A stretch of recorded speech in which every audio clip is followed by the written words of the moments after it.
नमस्कार दर्शकों, आपका बहुत बहुत स्वागत है हमारे चैनल पर। मैं हूं चेतना आपके साथ।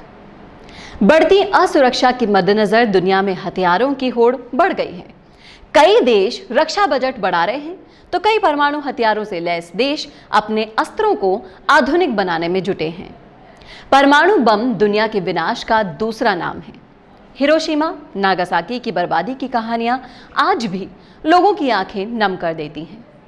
इसी मुद्दे से जुड़े जानकारी के लिए हमारे साथ मौजूद हैं अंतर्राष्ट्रीय मामलों के विशेषज्ञ प्रोफेसर विजय सागर धीमान सर। एक बात अंतर्राष्ट्रीय प्लेटफॉर्म पर बहुत तेजी से फैल रही है कि अभी पूरी दुनिया में परमाणु बम बनाने की होड़ क्यों मची हुई है।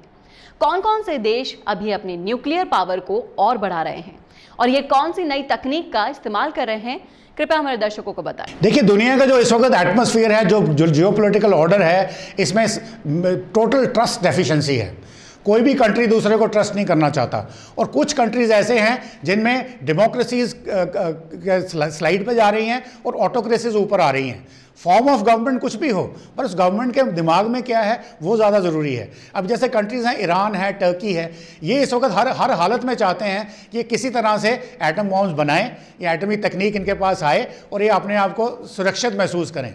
और ये इसकी वजह ये है कि चाइना ने अपना जो है वो काफ़ी ज़्यादा इन्फ्लुएंस बढ़ा लिया है। रशिया भी एक तरफ पे एक पोलर है, अमेरिका भी दूसरी तरफ है और इंडिया पाकिस्तान के पास भी एटॉमिक बॉम्ब्स हैं, डिक्लेयर्ड स्टेट्स हैं। तो ये ईरान, टर्की जैसे कंट्री जो है ये कुछ जायज़ कुछ नाजायज़ तरीक़ों से कोशिश करते हैं कि इनके पास भी एटम बम हो।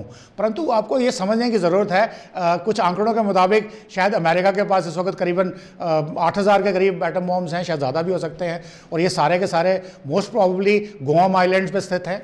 फिर उसके बाद कुछ रशिया के पास भी कहते हैं कोई 6000 के आसपास हैं। चाइना के पास भी करीबन कोई 2000 के आसपास हैं।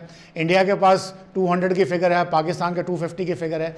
तो ये अब ईरान भी एटम बम बनाएगा और टर्की भी एटम बम बनाएगा, तो समझ में नहीं आ रहा कि उससे होगा क्या, क्योंकि ये एटम बम ऐसा हथियार है जिसको आप इस्तेमाल नहीं कर सकते। आपने जो 1945 में हिरोशिमा नागासाकी के ऊपर जो इफ़ेक्ट्स देखे थे, उससे हर बॉम्ब आज की डेट में कई गुना यील्ड में ज़्यादा है। जब मैं कई गुना बोलता हूँ, कई 100 गुना ज़्यादा है।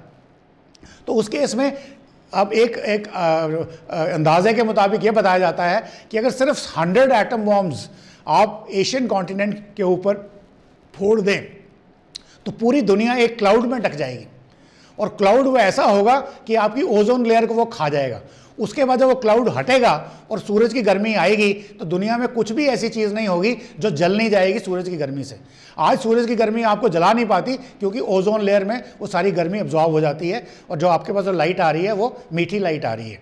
तो उस वक्त अगर एटम बम 100 फोड़ दो तो अगर ये दुनिया का हाल होने वाला है तो आज क्या तुक बनता है इनको बनाने का। परंतु जो कुछ देशों के जो क्या बोलते हैं उनके जो प्रेसिडेंट्स हैं या उनके लीडर्स हैं, जैसे नॉर्थ कोरिया है, पाकिस्तान है, ईरान है, टर्की है, तो ये जो 3-4 कंट्रीज़ हैं ये बेसिकली अपनी प्रभुता दिखवाने के लिए ये ऐसे बेकार कोशिशें कर रहे हैं जो मानवता के लिए एक बहुत बड़ा खतरा है। जी सर, बहुत एडवांस्ड हो चुकी है टेक्निक आजकल।